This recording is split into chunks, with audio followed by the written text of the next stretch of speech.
SheBelieves Cup in general.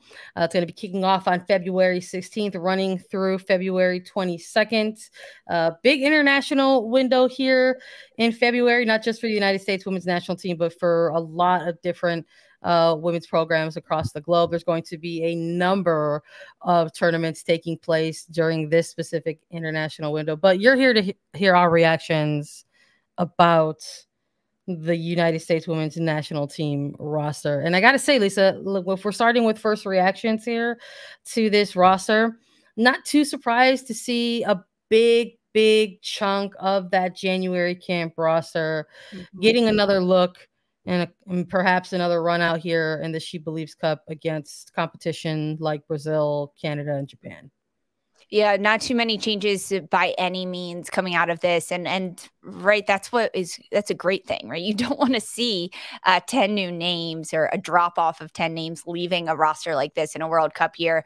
And when you kind of glance over the roster and the players that are listed there, we've got 23 players listed on this roster for SheBelieves Cup. And I think that's a great number, right? I think when we talk about kind of how many could go to the World Cup, how many could be there, and what you're looking at in terms of numbers, you have to make these tournaments and these lead-in things as identical and replicate the situations as best as you can. And that's with the 23-player roster, not 26, not 24, really making sure that every player you bring is there for a reason. And in order to get knocked out, they have to be knocked out by someone even better, for sure. I'm curious about if we're seeing so many of the players kind of rolling over from January camp for this SheBelieves Cup tournament. If we're going to see the continuity, perhaps, of some of the things that we started to see during those two friendlies against New Zealand, because these are the players. Let's run down this roster for everyone who's joining us. Let's run down by position who is going to be participating in the 8th edition of the SheBelieves Cup. Let's start with the goalkeepers here. Adriana Franch, Casey Murphy, and Alyssa Nayers called up for the goalkeepers. Defenders, Alana Cook, Emily Fox, Crystal Dunn, Naomi Girma, Sophia Huerta, Becky Sauerbrunn, and Emily Sonnet for the defenders. Midfielders, Lindsay Horan, Taylor Korniak, Rose Lavelle, Christy Mewis, Ashley Sanchez, and Andy Sullivan.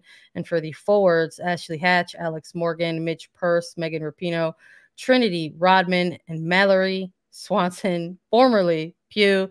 It's something that we're doing to help us. So we want to keep reminding ourselves that it is now Mallory Swanson in this new era of U.S. soccer. But yeah, I mean, look, taking a look at some of these names. Real excited to see Lynn Williams back in the mix, coming out of that January camp with the forwards. And I think people looking for maybe who's going to start returning, right? That's a lot of what we talked about coming out of the January camps. Who is going to be available? What is this team going to look like as each one of these international windows start to roll by in the build up to the World Cup? Because there are still some of those players that fans and the coaching staff probably have their eyes on in terms of how and when, or the possibility of when they could be integrated back into this player pool. We saw Megan Rapinoe and Sophia Smith, for example, right, not named to that January camp roster. And while this SheBelieves Cup, Sophia Smith is they're taking a cautious approach to her sort of lingering foot injury. Megan Rapinoe, who was also out with I believe it was an ankle injury, is included on this SheBelieves Cup roster as well. And she's sitting on 197 caps. So there's a possibility with the 3 games in front of them that she could hit another milestone here.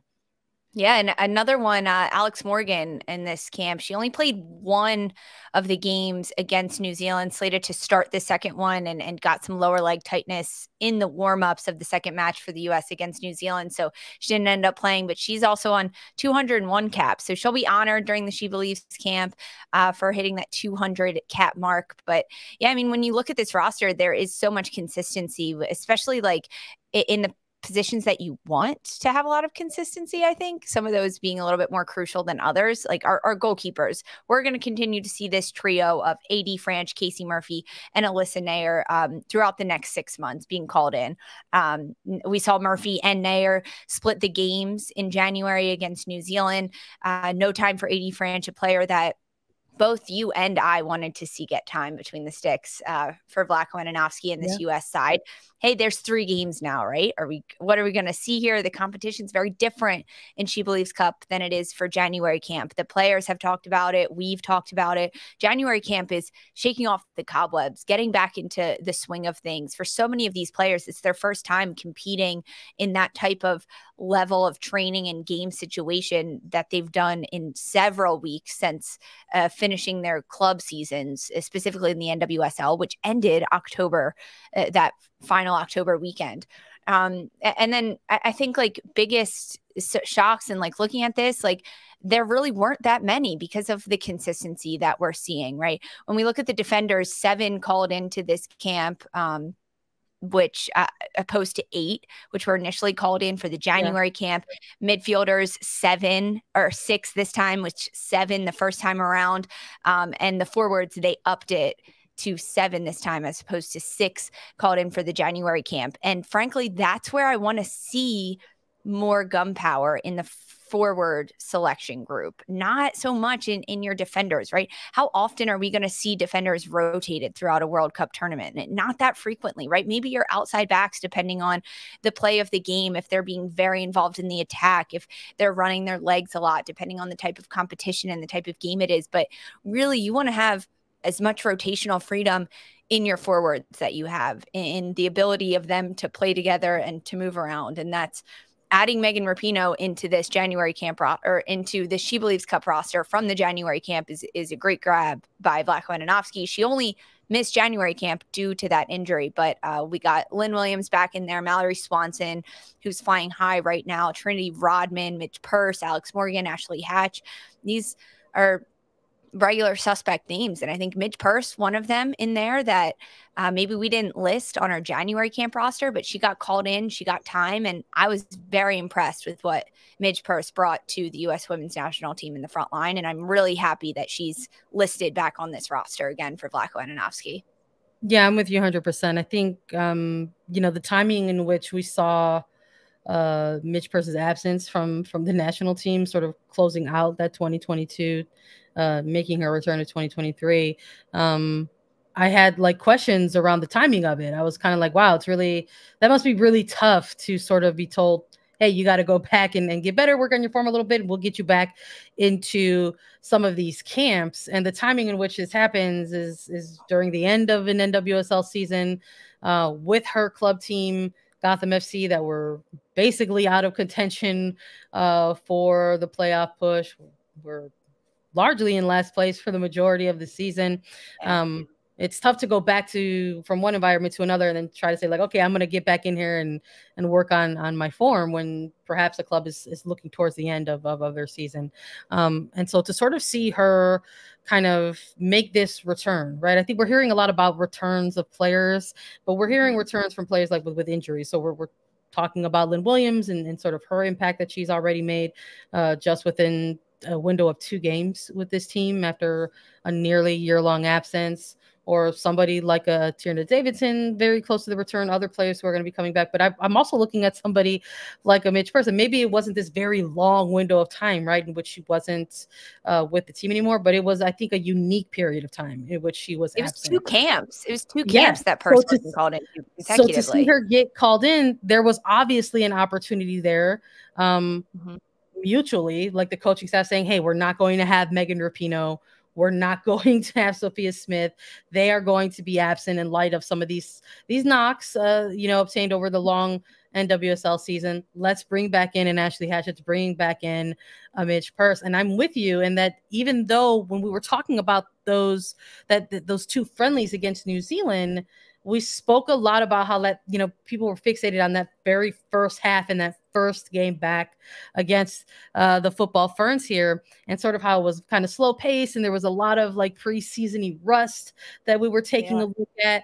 But for you and I, when we were talking about it, we were like, you know what? There was a forward across that line that seemed to want to try to attack, get a nice take on players 1v1, and we noticed that out of somebody like a Midge Purse. So I thought that was a good performance, and it's cool to see that there's still this sort of unique window of time and opportunity for a forward like her to still get into these camps and hopefully leave a lasting impression on this coaching staff, because right when I was looking at these 23 names, that was where my curiosity was going right away. I'm not even going to act like it wasn't. I was like, okay, are we going to have Sophia Smith back? Are we going to have Megan Rapinoe back? And if those players are back in, who got rotated out, right? Because that's the other side of this, is players get rotated back in. That likely means that some players are going to continue to get rotated out. But it was very cool to see that Midge Purse is still on this roster. Yeah, I mean, frankly, none of the forwards got rotated out. I think that they proved themselves in the January camp because none of them got rotated out. If it was only added Megan Rapinoe to that list. And in the midfield, I think the consistency that we're seeing from those types of players are there. There's no Sam Coffey named to this roster in the midfield, but she didn't see time against New Zealand in neither of the games that were there. It was Taylor Korniak starting in the 6th position. We saw Andi Sullivan also rotated into that defensive midfield role. Rose Lavelle drop a little bit farther back. And I think that Sam Coffey not being called into it, and we're going to talk about this throughout this episode, but when you look at the midfielders, the 6 that he did call in, Lindsey Horan, Taylor Korniak, Rose Lavelle, Christy Mewis, Ashley Sanchez, and Andi Sullivan, these are the players that have been consistently making an impact and also getting consistent time. I think the appeal of a player like Taylor Korniak to someone like a Vlatko Andonovski is that he can try to play her a little deeper. We saw that against the Football Ferns in New Zealand. She started as the defensive 6 in that first friendly against New Zealand. And it wasn't like, I don't even know how to say this because it wasn't horrible. Of course it wasn't horrible. She's a good player. She understands what she's doing. She's got a great soccer IQ. So it's not that I expected it to be horrible, but I think it opened up another option and another lane for Vlatko Andonovski to kind of slot these players. And if you're looking at players to bring, whether it's in the back line as defenders, midfielders, or front line, and you have someone that can be versatile and play, whether it's on the outside, on the inside, higher up, lower, you're going to bring them over someone that's probably a little bit more stuck in a role or only has one role that they can really define and dominate. And when you look at someone like a Taylor Korniak, if need be, she can drop deeper into that 6 and play that role. She can also play higher in the midfield as well. She offers that versatility. And I think when you look at someone like a Midge Purse in the forward group, she offers that versatility too, about where across the front line you can play someone like a Purse. And that's really appealing to a coach that's looking down the barrel of a World Cup and understanding, even in the SheBelieves Cup, that there's going to be 3 different teams you're going up against that are going to show you 3 different defensive styles and defensive tactics. And it's up to the players on the pitch to unlock that and figure out how to get in behind, how to get shots on goal, and how to score the ball.